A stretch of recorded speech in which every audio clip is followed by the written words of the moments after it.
tignan nyo guys, nandito kami ngayon sa D-Mall. Ito yung transient namin, no? True Home Annex. Hindi mo i-expect na merong transient dito sa gitna nung ano, mga establishment or businesses. Tapos pagpasok mo, ganito siya, oh. Ang ganda. Kasi hindi mo rinig yung ingay nung labas. Pagpasok mo dito, nature pa rin. Tas ang ganda. 'Di ba?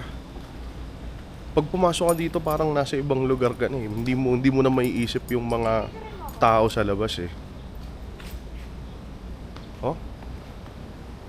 Ganda dito guys, highly recommended. Malapit lang din sa beach. Konting lakad lang. Tas malapit sa main road, konting lakad lang din. Tas malamig. Kasi tingnan mo naman yung mga puno na yan guys. Bamboo. Tas hindi crowded. 3 rooms lang or 3 Airbnb lang.